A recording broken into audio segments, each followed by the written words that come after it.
Olá, como vai? Eu vou indo e você, tudo bem? Começamos mais uma edição do seu programa Memória Viva. E hoje, assim como nos programas anteriores, esse mês de agosto é dedicado à comunicação, né? Nós já trouxemos o jornalista Elson Martins, o jornalista e apresentador Celes Nafis. E hoje vamos trazer uma figura que, além da comunicação, é também um apaixonado por memória. Mas antes de vocês conhecerem o nosso entrevistado, como eu sempre faço na abertura do programa, a gente vai falar sobre uma curiosidade histórica. Você sabia que um governador ele geriu o Amapá por apenas 23 dias? Exatamente. Isso aconteceu em 1990. Depois de tomar posse como presidente da República, Fernando Collor de Mello resolveu fazer a indicação do governador do Amapá, que, embora já tivesse se transformado em Estado, realizaria as suas eleições naquele ano de 1990. E nós estávamos ainda no primeiro semestre do ano. O governador à época era Jorge Nova da Costa, que havia sido indicado pelo ex-presidente José Sarney e cuja indicação foi chancelada pelo Congresso Nacional. Jorge Nova da Costa entendia que, como a sua indicação tinha sido referendada pelo Poder Legislativo, ele tinha o direito de continuar como governador até o final de 1990, quando ocorreria naquele ano, como eu disse, as eleições diretas para governo e também para o Poder Legislativo. Collor de Mello pensava de forma diferente. E, nesse imbróglio todo, foi necessário que, durante 23 dias, o governo ficasse temporariamente sendo conduzido por Dolly Mendes Bolsinhas. Ele assumiu no dia 2 de maio de 1990 e ficou até 25 de maio de 1990, ocasião em que assumiu Gilton Garcia, que já tinha sido, inclusive, deputado federal pelo estado do Piauí e foi indicação do presidente Fernando Collor de Mello. Bom, eu estou recebendo aqui nos estúdios o publicitário e também presidente do Instituto Memorial Amapá, Walter Júnior Santos do Carmo. O Walter Júnior é uma figura que eu já vinha convidando há muito tempo, ele, em razão de algumas agendas, inclusive de viagem, não pôde vir, mas foi até oportuno, porque, como eu disse no início do programa, o mês de agosto nós resolvemos convidar pessoas ligadas à área da comunicação. Nós abrimos com a entrevista com o nosso querido jornalista Elson Martins, essa figura que é um cidadão da Amazônia, né, que transita aí entre o Amapá e o Acre, que resolveu voltar para Belo Horizonte, conseguiu ficar 3 meses lá e não aguentou de saudade e voltou para o norte.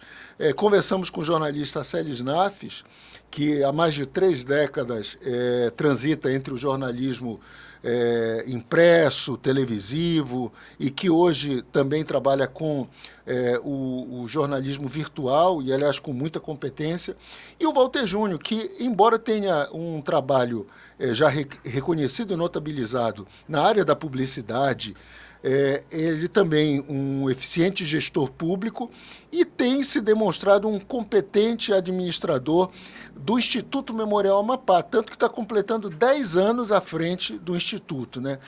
Walter, muito obrigado por ter aceitado o nosso convite, obrigado mesmo, é um grande prazer receber você aqui. É uma honra estar aqui, admiro muito o teu programa, né? Eu sou memorialista, e só o título do teu podcast já é fantástico. Né, Memória Viva, porque a gente luta, é uma luta, você tá nesse time, é uma verdadeira luta para você manter a memória, porque quando você não tem nenhum tipo de problema, aparecem pessoas que querem enterrar a memória, né, como se o tempo já não desgastasse, com o tempo não levasse ao esquecimento. Existem pessoas que fazem campanha contra, impressionante, pessoas que deveriam zelar pela nossa memória, guardá-las. Eles fazem campanha contra para acabar com a memória. Então, nós estamos aqui nessa luta, né, tentando manter a memória viva, a nossa cultura. Né? Eu sou apaixonado pela memória. Aliás, comecei isso como jornalista. Né? Eu vim para cá, me mudei aqui para Macapá, trabalhar na TV Liberal, vim para cá para dirigir a TV Amapá. Né? E nessa minha vinda aqui, eu acabei embarcando na publicidade. Eu já tinha um pé na publicidade desde Belém, que trabalhei na Mendes Publicidade, que era uma das maiores agências do Norte e Nordeste na época. E quando eu vim para cá, eu conheci uma figura que você conhece muito bem, né, chamada Fernando Canto. Isso em 1981. E o Fernando, eu fui uma vez na minha casa e disse o seguinte: Walter, nós estamos precisando fazer uma campanha de transformação do Amapá em Estado. E nós precisamos fazer uma convocação, porque nós vamos ter um concurso do hino, da bandeira e do brasão. E nós precisamos fazer naquela época, uma propaganda na TV Amapá, era a única emissora que tinha. Eu disse, bom, bora fazer.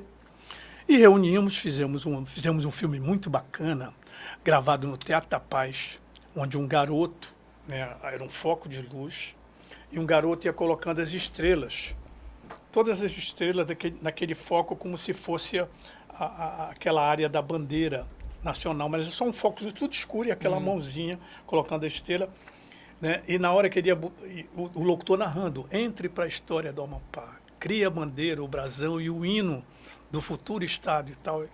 Era mais ou menos esse vídeo, foi um impacto muito grande, né? E a partir daí, o Fernando começou. O Fernando era uma máquina de ideia, né? Uma indústria de ideias. Numa dessas reuniões, ele inventou o aniversário de Macapá, que o aniversário de Macapá não existia. Ninguém comemorava até 82, ninguém comemorava. Era uma data como é o 5 de outubro. 5 de outubro? Que diabo é 5 de outubro? Era a mesma coisa que era o aniversário de Macapá. E ele disse, olha, dia 4 é aniversário de Macapá. A gente podia fazer alguma coisa, aproveitando que estás aqui e tal. Eu disse, vamos pensar, amanhã a gente volta, na próxima reunião a gente volta com uma ideia. E eu até me esqueci. E ele voltou com um texto fantástico, um caboclo, conversando com outro caboclo e contando a história.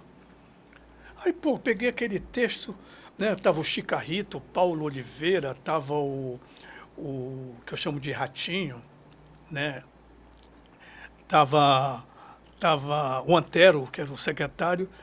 Aí juntamos na hora, o Chicarrito rascunhou e procura em arquivo, saiu um cartaz, adelantado de Nova Ana Luzia. E esse cartaz, vamos rodar 500 cartazes para distribuir e tal, parará. Aí uma outra visita que eu fiz lá na CEPLAN, eu disse, rapaz, já está em 5.000 cartazes. O governador mandou rodar 2.000 primeiro, depois mandou rodar mais 3.000.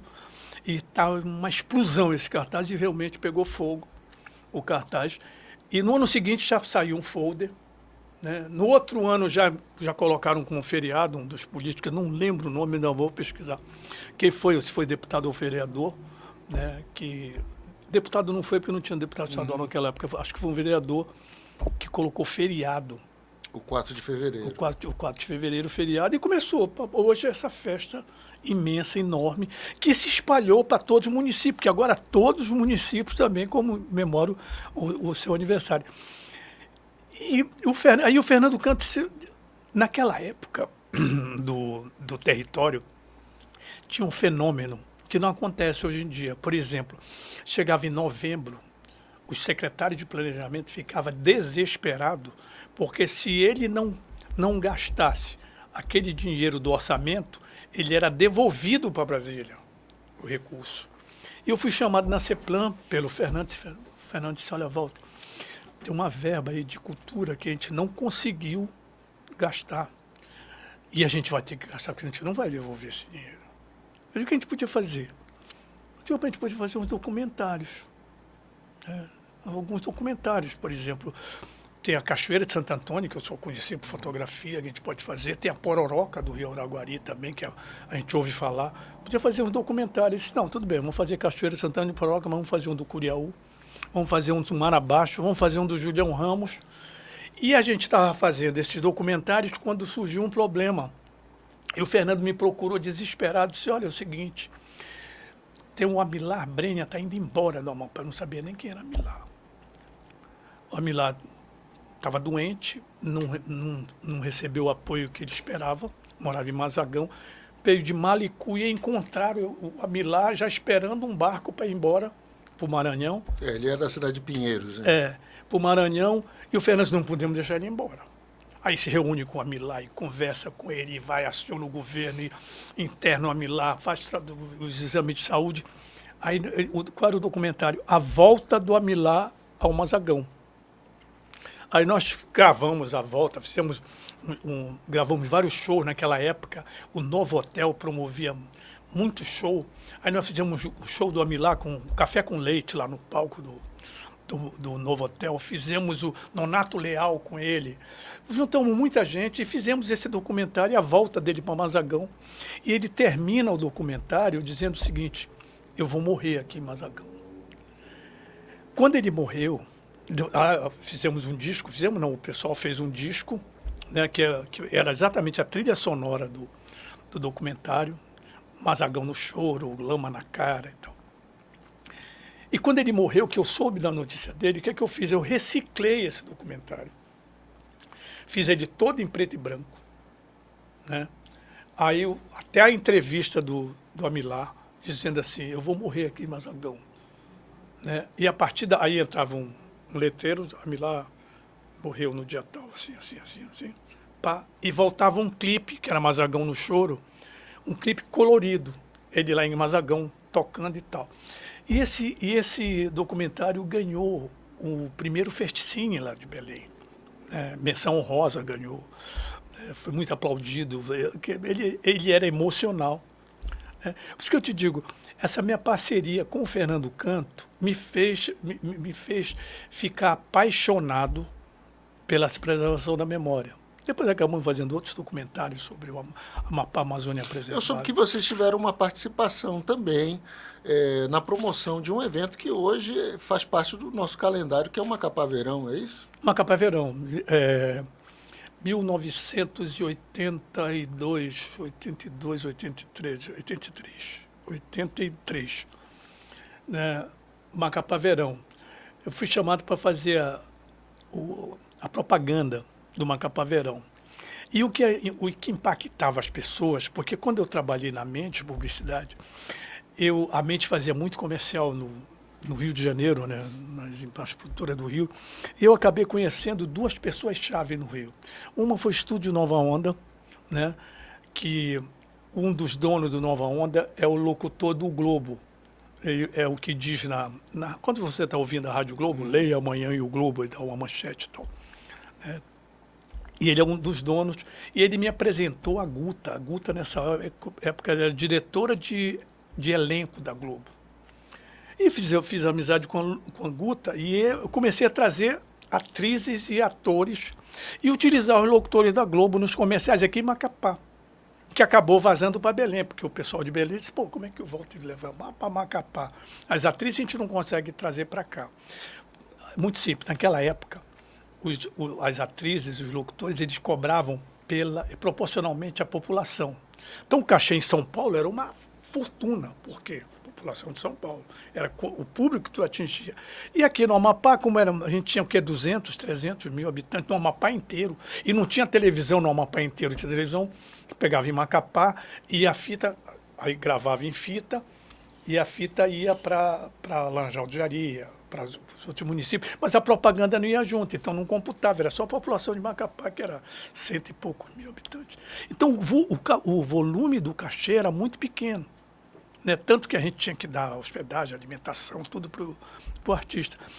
E nós contratamos naquela época a Bebel, da Grande Família, para fazer a propaganda do Macapá Verão. E eu não estava habituado a produzir comercial em Macapá e resolvemos gravar na Fazendinha. Fomos lá no domingo gravar propaganda, rapaz. Não tinha ninguém na Fazendinha. Quando essa mulher chegou na Fazendinha para gravar, não sei de onde apareceu tanta gente, que a gente não conseguiu gravar. A polícia militar teve que tirar a gente lá do meio para botar a gente no carro, porque a gente não conseguia gravar gente, e autógrafo e não sei o quê. Naquela época tinha que ter o papelzinho, a caneta. Hoje a selfie substitui, né? Resultado, tivemos que trazer e gravar na Fortaleza, né? Gravamos na Fortaleza. E uma das coisas que me chamou a atenção é o seguinte: eu já ensaiava eu gostava de fazer texto para televisão, porque tinha sido repórter de televisão, mas não tinha essa veia publicitária ainda, né? E eu pedi a socorro para o Fernando. E o Fernando fez um texto e a Eli, a Ed lá das Torinas achou fantástico o texto do Fernando e gravou o texto. Nós gravamos na Fortaleza com o Rio Amazonas no fundo. Né? Depois inserimos imagens da fazendinha. Então fizemos o primeiro vídeo do Macapá Verão. Interessante. E, Walter, eu acho que não posso deixar de falar sobre o grande Walter do Carmo. Tive a oportunidade de conhecê-lo há cerca de 20 e poucos anos, quando trabalhei no Palácio do Governo. Inclusive, a sala dele era bem em frente à minha, e nós trocamos. Ele, junto com outro grupo que fazia parte de uma espécie de um conselho de notáveis, do qual fazia parte também o Carlos Bezerra, já também de saudosa memória. E o Walter, ele foi um grande desbravador. Se hoje nós temos, por exemplo, a possibilidade de sonhar com a conclusão da BR-156, foi porque pioneiros como ele ousaram iniciar esse trabalho. Você acha que ele teve ou tem o reconhecimento que merecia aqui no Amapá? Eu acho que o Amapá está devendo para ele. Porque meu pai, ele viveu essa BR. A vida dele, essa BR mudou a vida do meu pai. Meu pai trabalhava no Departamento de Estrada de Rodagem, no Pará. Né? E ele foi encarregado de vir aqui no Amapá trazer o projeto da BR-15 naquela época. Então ele veio trazer o projeto, entregou para o Janari, porque antigamente você... não é como hoje, você tem uma correspondência para o governo do estado, você manda para o secretário, não, naquela época você tinha que entregar para o governador. E ele veio entregar para o Janari e num papo conversaram, o Janari convenceu ele de ficar aqui. Ele já pediu demissão lá e já veio ficar aqui. Naquela época tinha uma equipe do governo, a BR-15 estava chegando em Amapá, estava ali por Tartarugalzinho, né, aquela Abreu ali por ali. E como já tinha uma equipe, o governo disse, não, você vai fazer os ramais. Aí ele começou a fazer o ramal de Apurema, fez o ramal para a hidrelétrica, para ir para o Paredão, trabalhando aquele ramal. E, em um determinado momento, quando trocou o governador, entrou o Pauxi Nunes. O Pauxi chamou, né? O Pauxi era aquele cara agitado, chamou meu pai e disse assim, você tem uma missão. Nós temos que chegar no Oiapoque. Né? Aí meu pai disse, primeiro a gente vai chegar em Amapá, né? Não, pois é, mas você vai chegar em Amapá, e do Amapá a gente vai para Calçoene, de Calçoene a gente vai para Oiapoque. E ele ligou a BR com o Amapá. Quando chegou no Amapá, ele viajava muito daqui, né? Era uma maratona. Eu cheguei eu cheguei a viajar. Você levava de 9 a 10 horas de carro para chegar.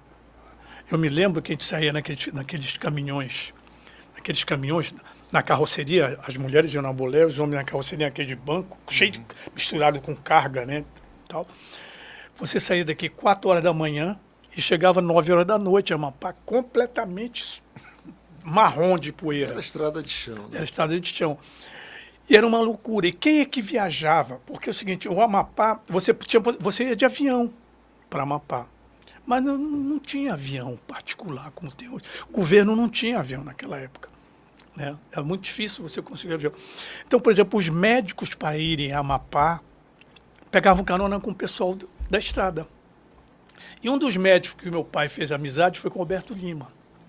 E o Alberto Lima pegava essa carona para o Amapá. E eles acabaram se apaixonando por 2 irmãs. Meu pai pela minha mãe, que era filha de pecuarista, e o Alberto pela Estelita, irmã da minha mãe. Né? E acabaram casando os 2 lá em Amapá. E eu acabei, quando eu nasci, morei um ano, nasci aqui de parteira, depois lá no bairro do Laguinho, né, numa casa onde em frente à TV Equatorial hoje. E depois eu tive que me mudar para Amapá, porque meu pai começou a construir o trecho Amapá-Calçoene. Que foi aí que no futuro se cometeu um erro que matou a cidade de Amapá. Naquela época, Amapá era a principal cidade do estado. Chegou a ser capital. Né? E hoje, ela foi perdendo terreno, perdeu para Santana, perdeu para Tartarugalzinho, foi perdendo e hoje está lá em oitavo, nono lugar. Perdeu para o Iapoque. Por quê? Cometeram um erro no projeto. Porque a estrada entrava em Amapá e ia sair pela base aérea. Então a pessoa ia ser obrigada a entrar por Amapá. Esse mesmo problema teve Ferreira Gomes, quando construíram a ponte. Que antigamente você entrava por Ferreira Gomes, pegava a balsa, atravessava o Araguari e ia embora. Aí quando construíram a ponte, as pessoas pararam de entrar em Ferreira Gomes. Foi o mesmo problema que aconteceu em Amapá. E Amapá foi ficando para trás. Então houve essa ligação e eu passei uns 3 anos da minha infância lá na cidade de Amapá, morando lá e tal. E era uma cidade fantástica, uma cidade... Né? Então eu acho o seguinte, eu acho que o Amapá está devendo. Tá? A deputada na época, Fátima Pelage, chegou a fazer um projeto para denominar a BR-156 de Volta do Carmo. Só que ela não se reelegeu, esse projeto ficou tramitando. E um outro deputado, quando assumiu, né, tinha um pedido de uma família cambraia aqui, que foi do agrimensor, que construiu o trecho Macapá-Ferreira Gomes. Né? Então, o que eles fizeram? Como o cara era cambraia, tinha um deputado do Ceará também chamado Cambraia, e o cara viu o projeto, chamou o deputado daqui e disse, vamos fazer um acordo. Esse cara deve ser meu parente, então vamos colocar um trecho da estrada com o nome de Cambraia, eu não me lembro o primeiro nome dele, e outro trecho você coloca. Aí o deputado daqui fez o seguinte, ficou de Macapá à cidade de Amapá, Cambraia, e de Amapá para Oiapoque ficou Janari Nunes. Né? A gente tem um projeto, né? A gente tem um projeto que a pressão é muito grande. Claro, a pressão emocional a minha é grande, mas o memorial ele foi criado como um protesto contra a deshomenagem. Né? O memorial surgiu quando tentaram colocar o nome do Pádua Borges no Teatro Bacabeiras.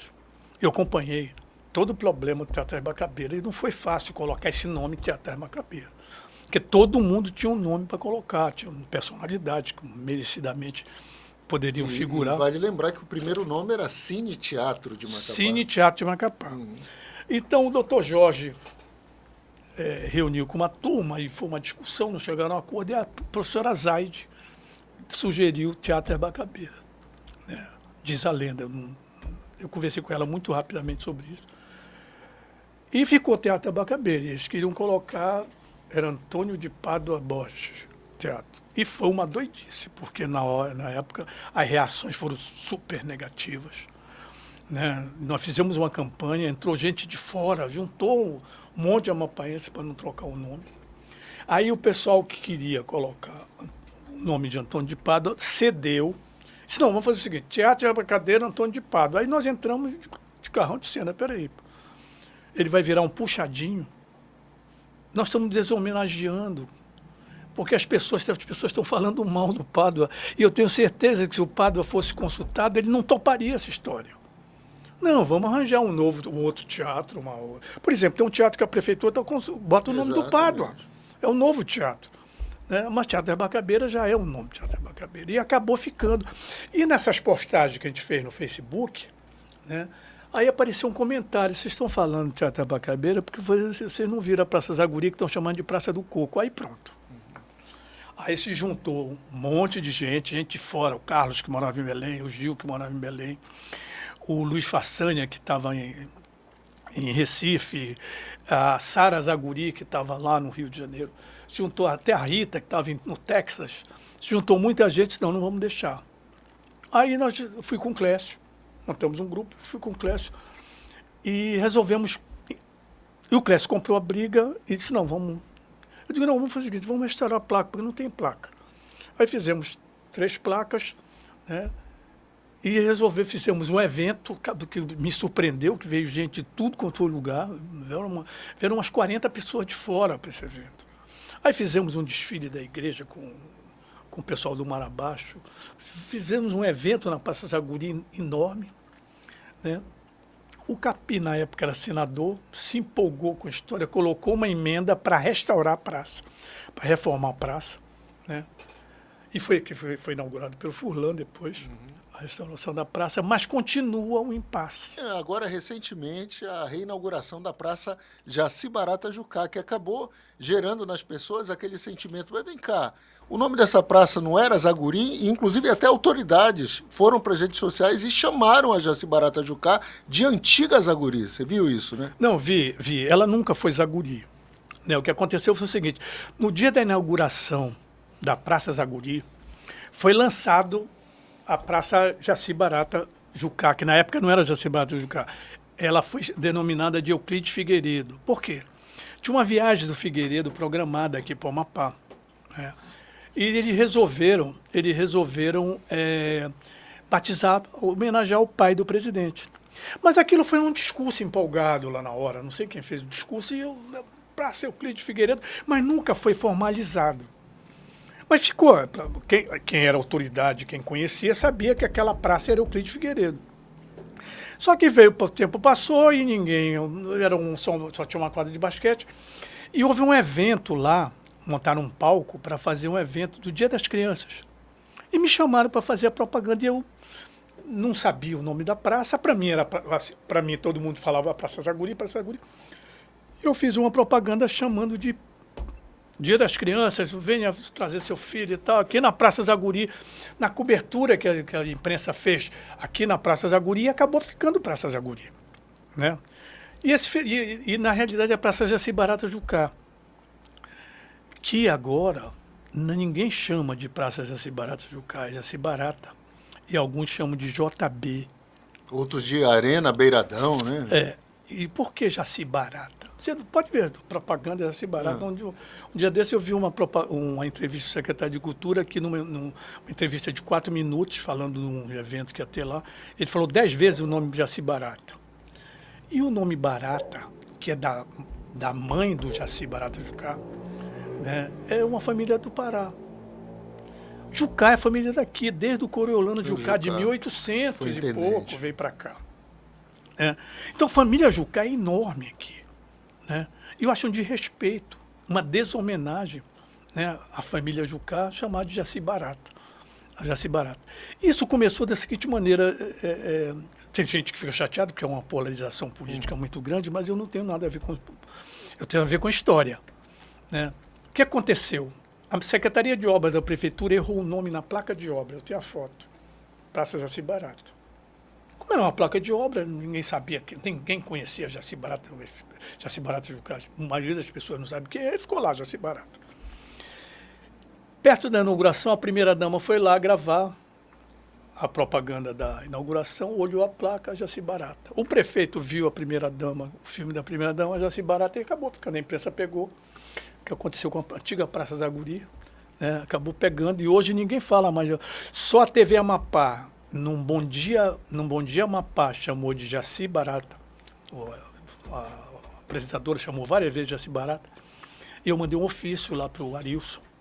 E o Arilson disse, Walter, nós vamos tomar providência. E eu já vi as matérias, porque teve vários shows agora, o secretário Jaci Barata e o repórter Jaci Barata Jucá. A gente tem que brigar, porque não pode, entendeu? Então, como eu estava falando, o memorial nasceu combatendo a deshomenagem. Por exemplo, JK. Eu acho assim, tirar o nome de JK, sem desmerecer o homenageado, né? Mas fizeram uma homenagem para o JK porque vai mudar, vai mudar de nome. Recebi uma proposta, por exemplo, um dia desse me fizeram uma proposta de tirar o nome da... Como é que é o nome da rua? General... Acho que é General Gurjão. Para colocar o nome de um morador. Vamos fazer um sorteio do morador e colocar lá. Isso é um desrespeito. E um tiro no pé, porque vai ganhar um morador, os outros vão ficar aborrecidos, né? Pode até fazer pirraça, não chamar, e depois é o seguinte, porque é um general. Não é que é porque é um general, o cara é um herói da guerra do Paraguai, o cara morreu em combate. Então não é. Assim como é General Rondon, né? A importância que o Rondon tem para a Amazônia. Para a Amazônia, né? Porque é um general. Tá? E esse negócio de general me lembra um debate, né? Um debate que teve no Memorial, quando morreu o bacana, Sebastião Montalverde. Ele morreu. Proposta para o Memorial, vamos com Clécio, vamos colocar o nome daquela praça, tirar aquele militar, que aquele era meio... Floriano Peixoto, Floriano né? Peixoto, que era meio barra pesada. Né? Vamos tirar Floriano Peixoto, vamos colocar o nome do Sebastião Montalverde. Gerou um debate. Não, porque não sei o quê, não tem que mudar de nome, que o Memorial não vai entrar nessa, o Memorial foi fundado para... E tal, e a Alcineia chegou e deu um tapa na mesa e disse... O Sebastião não merece isso. O corpo nem esfriou ainda. Tem gente que tá falando mal do Sebastião aqui. Pô. É esse tipo de homenagem que vocês querem. Não, não vai mudar. Se depender de mim, não muda. Sabe? Deixa passar o tempo, não vamos fazer nada comovido, porque a família vendo um debate desse. Né? Então tem que ter muito cuidado. Mas eu falei dessa reação de nome, porque muita gente tem me cobrado por que o Memorial não faz um movimento em prol do Walter do Carmo. Muita gente tem me cobrado. E na semana passada eu resolvi ceder. Né? Nós estamos fazendo um projeto para mudar o nome da BR-156, que é uma homenagem meia boca. Desculpa, mas é uma homenagem meia boca, porque ninguém... Você sabia que o trecho de Macapá até Amapá tem o nome do Cambraia? Não. Já ouviu alguém falar rodovia fulano Cambraia? Dessa forma. Já ouviu falar o trecho de Amapá, Oiapoque, Janari Nunes? Eu estou aqui na Avenida Janari Nunes.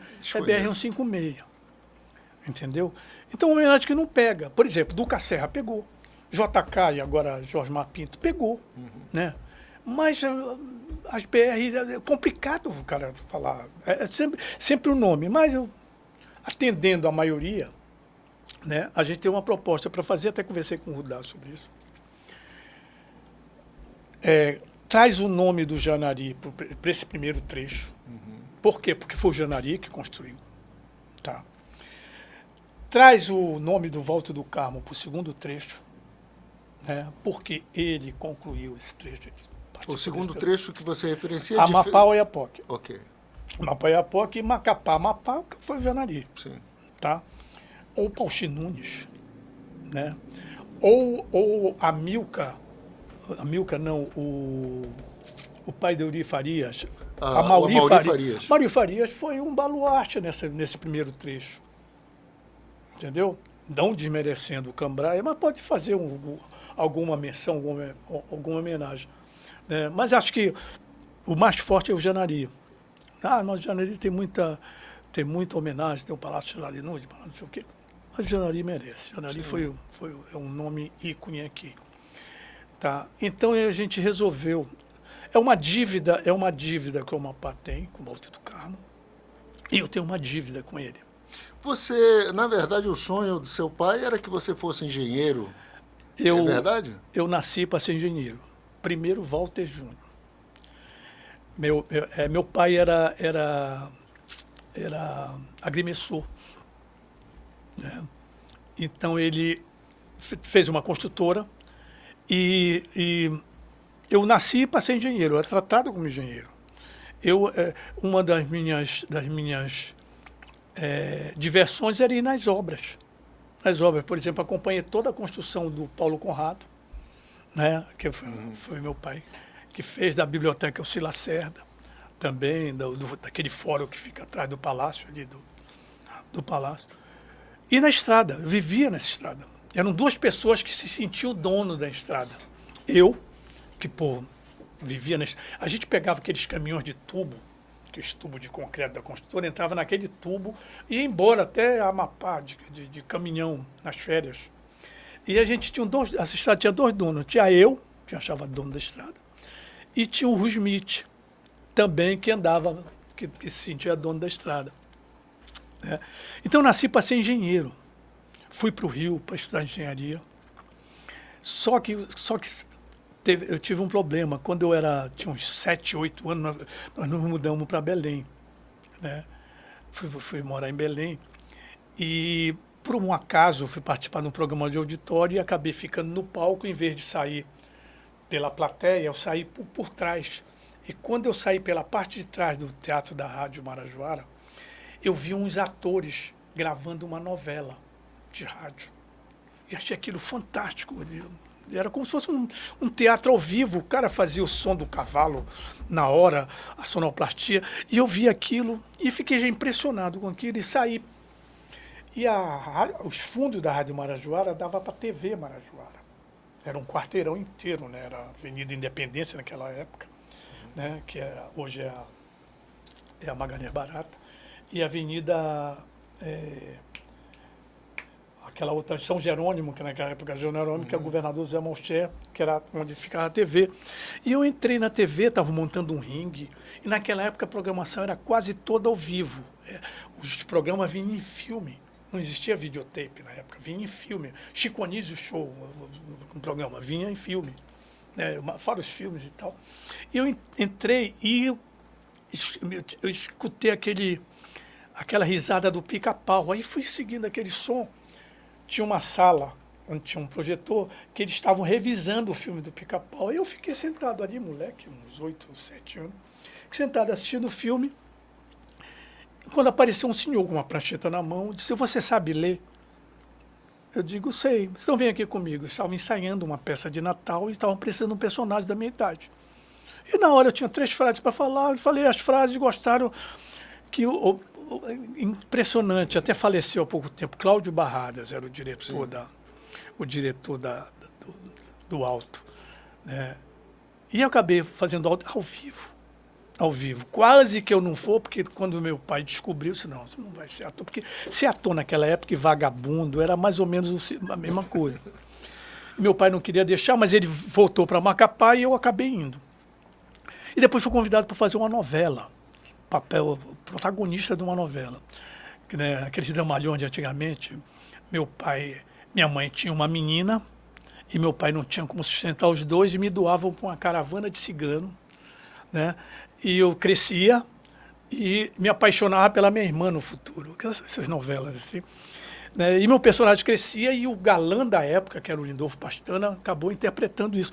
E a televisão ficou muito dentro de mim. Aí voltei para Macapá, que não tinha TV, né? E a televisão ficou marcada. Quando eu fui estudar no Rio, surgiu aquele tal de curso profissionalizante. Quem estava no científico tinha que fazer um curso profissionalizante com opção. Se você não passasse no vestibular, você tinha uma profissão para...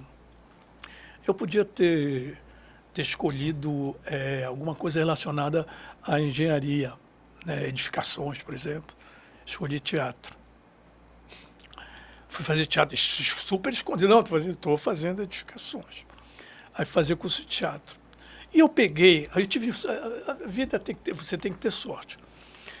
Nessa época estudavam 2 pessoas chaves lá no anglo-americano.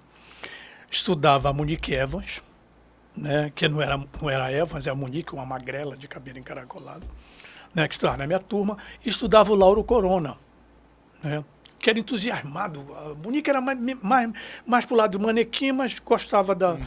E o Lauro Corona não, o Lauro levava a sério. E o nosso teste, né, iam tirar 10 alunos e os 10 melhores iam fazer o tablado. E o Lauro Corona colou em mim e disse: "Olha, vamos estudar e tal." E a peça que foi sorteada para a gente foi Caminhos Verdes do Mar, do Dorival Caymmi. Meu pai era louco pelo Dorival Caymmi, tinha todos os discos do Dorival Caymmi, né? Aí eu liguei para minha mãe e disse: "Veja os nomes desses discos do Dorival Caymmi." Aí fomos num sebo lá no centro da cidade, comprei todos os discos do Dorival Caymmi e num deles tinha o Caminhos Verdes do Mar, né? A música aí estudamos a música e tal. Quando vamos fazer o teste, temos um show, né? E eu passei para o teste. Aí meu pai descobriu e minha carreira foi para o espaço. No futuro, eu trouxe a Monique Evans aqui no evento do Zaguri, lá no no Macapá Hotel, e o Lauro Corona para os 15 anos, no Santana Clube, ele veio para dançar com os debutantes e tal. Né? Então, mas isso ficou dentro de mim. Aí eu voltei para Belém, fiz vestibular para engenharia e estava cursando engenharia. Um belo dia eu estou na frente da televisão e aparece um anúncio de um grupo de teatro querendo atores. Aí eu disse, é comigo. Não, vou lá, dá para fazer as duas coisas e tal. E fui lá. Era maravilhosa história do Sapo Taroubequê, do Márcio Souza, uma ópera imensa da Amazônia. E ensaiamos, como era uma ópera enorme, precisava de um financiamento imenso. E nós não conseguimos financiamento. Então, a solução era reduzir. Agora, quem ia fazer a redução do roteiro? Não, vamos procurar, e ninguém achava. Disse, quer saber de uma coisa? Peguei o script lá e eu vou reduzir. Sentei numa máquina, nessa época, a construtora de escritório, sentei numa máquina. Aí cortava os textos com tesoura, emendava e escrevia de novo e tal, até que reduzi e fui levar. Fui levar e mostrei para o diretor da peça, ele ficou doido. Disse, pô, rapaz, olha, tá um resumo, porque ninguém tinha a petulância de resumir o texto. Né? Bom, vou mexer no texto do Márcio Souza. Aí eu... Aí disse, não, leva para o Ronald, que o Ronald era o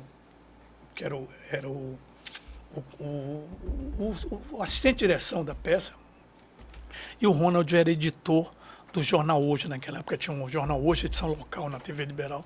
E eu fui levar para o Ronald, quando viu aquilo ali, isso não é possível. Disse, olha, Walter, é o seguinte, vamos tentar ensinar a peça, mas o teu caso é outro. Eu estou pensando em um redator aqui na TV Liberal. Aí eu disse, olha, mas eu nunca escrevi para a TV, senão, mas chamou a diretora de jornalismo, que era uma gaúcha, a Globo tinha indicado, Thaís Caiate. E ela resolveu, mas ela olhou assim para mim e não me levou muita fé, né? Aí ela tinha uma folhinha de Seixonoye, ela foi lá no meio, arrancou uma folhinha e disse, faz uma matéria sobre isso. Por que eu vou fazer uma matéria sobre uma filosofia Seixonoye? Eu olhei aquilo ali. Aí resolvi contar a história que eu cheguei na TV Liberal para entregar isso assim, assado e tal, parará, que eu fiz um teste, ela não foi muito com a minha cara e tal, e resolvi fazer um teste, pegou uma folhinha, estacionou, eu não tinha a menor ideia do que fazer e tal, parará, e estava enrolando nesses textos exatamente para ter alguma coisa para mostrar, porque eu também não estava interessado em ser redator e tal, parará. Rapaz, ela ficou possessa, só que ela cometeu um erro, ela mostrou para o Ronald. E o Ronald foi lá, tirou uma xerox do texto. Ela disse, não vou nem aproveitar isso. Jogou no lixo e o Ronald pegou o texto e levou para o superintendente. O superintendente morreu de rir. Isso é esse tipo de que a gente está precisando aqui. Pessoas criativas que façam não sei o quê. Chama o rapaz que ele está contratado. E eu fui contratado para a TV. E aí começa a sua trajetória na TV de Liberal. De repórter. Né? Primeiro como tinha uma marcação cerrada, contraria a diretora, ela me colocou para arquivar filme. Vinha era tudo em filme, não tinha VT, né? Arquivava, botar os filmes no carretel, crime não sei o quê, colocar data e tal, colocar numas caixinhas, arquivar. Aí eu comecei a fazer o seguinte, eu comecei a notar o desespero do pessoal atrás de nota. Porque não tinha, o telejornal não é feito só de reportagem, ele é feito de uma nota para intercalar e tal. E todo mundo desesperado atrás de nota. O que é que eu comecei a fazer? Comecei a pegar os jornais, naquela época tinha o Liberal, Província, tinha o Globo, e comecei a pegar. Roberto Carlos se apresenta em setembro em Belém. Aí eu tirava, nós estamos em maio, aí eu tirava 5 xerox, uma para cada mês, aí botava numa pasta. Maio, junho, julho, agosto, eu já tinha, cada mês eu tinha uma nota do Roberto Carlos que se apresentava em setembro. E comecei a colecionar. Daqui um pouco, toda a redação, vou ter uma notinha aqui, eu tenho aqui. Entregava uma nota para a pessoa. E eles começaram a... Aí eu virei me ligavam do jornal. Naquela época não tinha computador, não tinha... Hoje em dia você, vai... Sim. Naquela época não, mano. E me pediu nota, até do jornal. E um belo dia, naquele intervalo de 5h30 da tarde para as 7 da noite, que é o vácuo, né? A equipe da tarde está saindo, a equipe da noite ainda não chegou, e tem aquele vácuo. Houve um crime em Belém, enorme.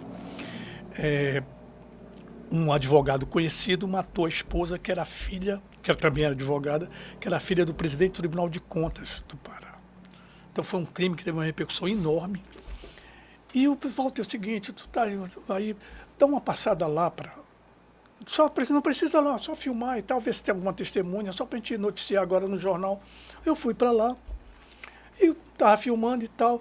Aí o porteiro de um prédio que tinha lá disse, olha, eu digo, mas não tem imprensa aqui. Eu disse, não, eles foram lá para a casa do pai dela, o negócio era na casa do pai dela. Aí, pô, em vez de voltar para a televisão com a matéria, eu fui para a casa do pai dela. E tinha um cinegrafista comigo que ele era radical, né? Pô, se os papas do jornalismo estão então chegamos lá, estava todo mundo na porta, barrado no porteiro. Se os papas do jornalismo não conseguem entrar, tu vai entrar, tu tá novato, rapaz. Eu digo, melhor, porque ninguém me conhece. Eu digo, fica aqui no carro que eu vou lá. Perda de tempo. Pô. Aí eu fui lá, cheguei com o porteiro. Disseram o seguinte, eu vim aqui a mando do seu Rômulo Maiorana. O Rômulo Maiorana era uma palavra que abria tudo quanto era porta. O Rômulo era um poder, em nome do seu Rômulo Maiorana, para falar com o presidente do tribunal. Tinha uma mensagem do seu Rômulo para ele. O porteiro telefonou, o senhor pode subir. Eu subi, ninguém me conhecia. Subi, aí aquela porta com aquela correntinha. A senhora, pô, não, sentou. Aí parece o presidente do tribunal lá, com os olhos, sabe, assim. Aí disse, olha, o senhor Romulo mandou eu aqui para colocar o Grupo Liberal à sua disposição, rádio, jornal, televisão. Se o senhor quiser falar qualquer coisa, principalmente a TV que eu era, principalmente na televisão, quiser alguma coisa, o Grupo Liberal está à sua disposição. Ele me olhou ainda solução, disse, eu quero falar. Ele disse, espera um minuto que eu vou só pegar equipamento. Cheguei lá, disse, bora. Como? Bora, pô. Passamos sobre o protesto com os papas, do jornalismo policial, da Amor Filho, todo mundo lá. Subi, gravei, ele chorou, gastei todo o filme, chorou falando e tal, Paraná. Cheguei na televisão, levei um esporro porra, agora que tu chega, o jornal foi pro ar e tal. Ele conseguiu entrevistar o pai dela. Entrevistado. E corre para revelar o filme, né? Tinha que revelar o filme. Tá entrando uma edição extraordinária. A partir daí eu não saí mais do jornalismo, né? Ganhei um prêmio, fizemos várias.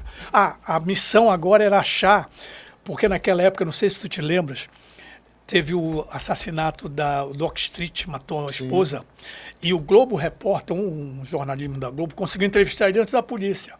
E a nossa missão era encontrar o Tadeu Salles antes da polícia. E o Rômulo chegou lá, reuniu todo mundo e eu fui chamado. Aí já fui com 3 metros de altura, né, pô? Fui chamado junto com Ítalo Gouveia, que era o papa do jornalismo policial do Jornal Liberal, Adamo Filho, que era o papa da Rádio Liberal. Os 3 e o Rômulo disse, olha, é o seguinte, vou colocar vocês 3 numa Kombi, não vai dar em nada, vocês não vão conseguir localizar Tadeu Salles e tal, mas o que vai dar de matéria da polícia vasculhando a cidade e tal, vocês filmando aquele suspense e tal, vai render muita matéria sobre isso. Aí eu digo, senhor Rômulo, se o senhor me permitir, eu queria fazer a parte. Porque eu estou sentindo que aqui vocês não querem localizar o Tadeu Salles e eu quero localizar ele. Mas tá bom, depois eu converso com você e me dispensou. Eu saí, o superintendente disse, você tá ficando doido? Como é que tu fala isso pro Rômulo, rapaz? Não sei o quê, para de uma pô. A gente numa Kombi, o Liberal, com a polícia, a gente não vai achar o cara nunca, pô. Não sei o quê. Aí o Rômulo fez um desafio. Disse, me chamou à parte, eu vou fazer um desafio com você. Se você achar, eu triplico o seu salário. Agora, se você não achar, você está demitido. Você concorda? Eu digo, na hora. Era uma coisa nova para mim, de repórter e tal, mas não era bem. Eu estava fazendo engenharia. Eu disse, tá bom, eu só quero a gasolina. Peguei o carro da minha irmã, peguei o cinegrafista comigo e fomos. E a primeira coisa que eu fui descobrir qual era o advogado dele.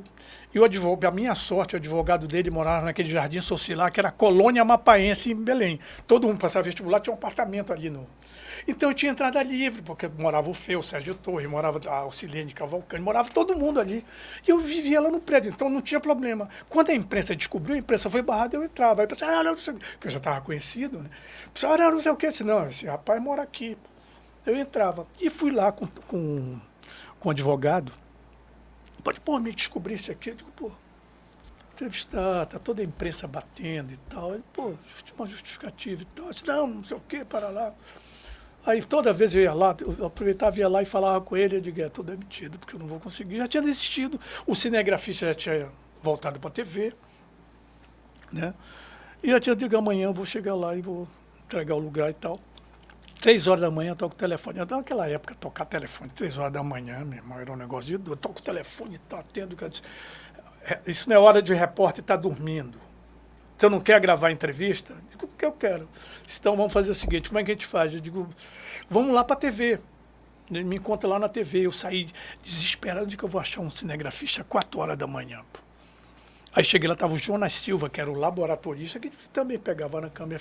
Tinha feito um casamento, recomendação do Rômulo, gravado um casamento, que o Rômulo gravava o casamento, botava na TV e dava de presente o filme para o noivo, né? E revelou, terminou de revelar o filme, pegamos uma câmera, botamos numa sacola, que eram umas câmeras pequenas, umas CPs, e fomos, ele estava na Clínica Anchieta, bem na São Jerônimo, na Governador José Malcher, bem no centro da cidade. Aí chegamos lá, entramos e tal. Não consegui fazer entrevista porque o enredo que eles tinham montado, ele estava desfalecido lá, tomando soro, montaram o soro na hora, montaram. E gravamos e tal. E o nosso cinegrafista cometeu um erro. Jonas, né? Fechou na marca da bata. Aí tinha CA, Clínica Anchieta. E eu fui para a televisão. Cheguei na televisão, isso era umas 6h30, 7 horas da manhã. Cheguei na televisão pulando. Fomos revelar o filme e tal. E o Rômulo tinha mania de chegar às 6 horas da manhã lá. Aí eu saí correndo, entramos, aí o Rômulo veio atrás e tal. Eu disse, você tá com muita pressa para ser demitido, né? Porque eu já soube que o Fernando já desistiu e tal. Eu disse, pois é, mas eu não desisti. Nós localizamos. O Rômulo, localizaram aí, tal. E chama o pessoal do jornal também. Então. Aí revelamos o filme, entramos em edição extraordinária, mostrando o cara. Aí, a câmera fecha no CA. Eu digo, o resto da imprensa vai... mas a imprensa foi errada, porque tinha a Clínica Anchieta, mas tinha a Clínica dos Acidentados, que era lá na Rua da TV. Aí o pessoal foi para a Clínica dos Acidentados. E quando eles chegaram lá na Clínica Anchieta, a polícia já estava lá. Então não tinha mais como... E, Walter, essas e tantas outras histórias... A gente vai, numa outra oportunidade, infelizmente nosso tempo terminou, mas eu queria agradecer, te parabenizar pela iniciativa de conduzir nessa primeira década, que eu espero que seja de muitas, o Memorial Amapá. Coloco, inclusive, o programa Memória Viva à disposição, porque nós temos, de certa forma, objetivos precípios, porque o objetivo do programa é manter viva as tradições e memórias, aquilo que nos identifica, né, como identidade regional, que guarda o viés do nosso pertencimento, enfim, tudo aquilo que nos identifica como amazônidas, como amapaenses, e que tem... Eu fiquei muito feliz há algumas semanas quando a gente entrevistou o Elson Martins, dele se considerar um cidadão da Amazônia, né? Porque, embora tivesse nascido no Acre, mas ele tem o Amapá no seu coração e não quer viver os anos que Deus ainda lhe permitir nesse espaço chamado Amazônia. Então, muito obrigado mesmo, e sucesso, e continue com esse trabalho. E eu quero te fazer um desafio. Primeiro eu vou te dar um spoiler. A gente, em outubro, nós vamos premiar 27 novos notáveis da Academia dos Notáveis. E entre alguns notáveis que a gente vai premiar, tem um que eu acho que vale a pena a gente fazer uma entrevista aqui no teu programa, que é o Dr. Jorge Nova da Costa. Está velhinho já. Ele tem muitas histórias para contar, porque ele viveu 2 momentos no Amapá. viveu no tempo do fomento. Eu imagino que naquela época era antes da estrada, inclusive, lá no Amapá. E depois viveu como governador, um período complicado politicamente, mas ele foi um democrata, porque imagina você ter que rachar o governo em três, um terço era dele, um terço era de um partido, outro terço era do outro. Né? Nunca houve na história do Amapá um governo assim, com um triunvirato, com três mandando. Né? E ele só administrou razoavelmente bem, né? Saiu bem. Era uma das pessoas que você poderia entrevistar. Depois eu te mandar a relação desses notáveis. Tem muita gente. Então vamos. Né?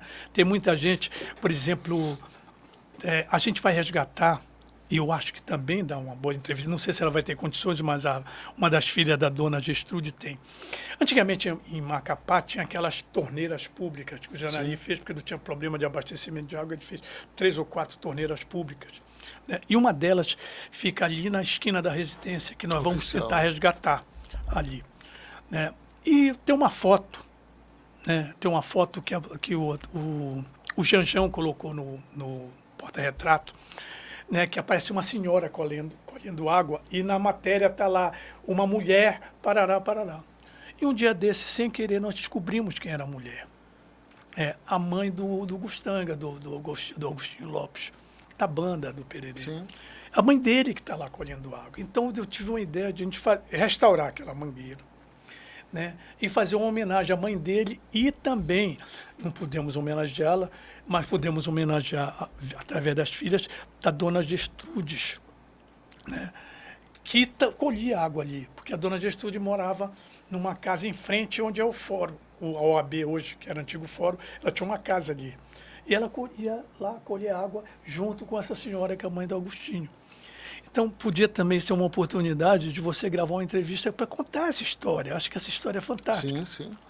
Aliás, essa questão das torneiras públicas, que foi uma forma que se encontrou para conseguir democratizar o acesso à água potável e aí garantir a expansão da cidade de Macapá, né? Uma outra estratégia foi se cavar poços, né, ao longo, e aí surge a questão do povoamento do Laguinho. É tema, inclusive, de um capítulo do livro que a gente quer lançar agora em outubro, durante o aniversário de criação do Estado do Amapá, e que, se Deus quiser, a gente vai concluir agora esse mês, vai submeter ao Conselho Editorial do Senado, ao Instituto Memorial, para a gente resgatar e manter vivas essas histórias e tradições. Muito obrigado, Walter. Opa, obrigado também, eu te agradeço. Tá, e parabéns pelo programa, porque isso aqui é uma fortaleza, uma resistência para não deixar que o tempo e outros fatores apaguem a nossa memória, a nossa história, a nossa cultura. Obrigado a você que nos acompanhou até agora. Na próxima terça-feira eu aguardo a sua companhia. Fique ligado. E você que ainda não assistiu, reveja os episódios anteriores do programa Memória Viva. Nós já estamos na 3ª temporada e com certeza tem muitas entrevistas interessantes, desde a primeira, que você precisa rever. Um grande abraço e até a próxima terça-feira.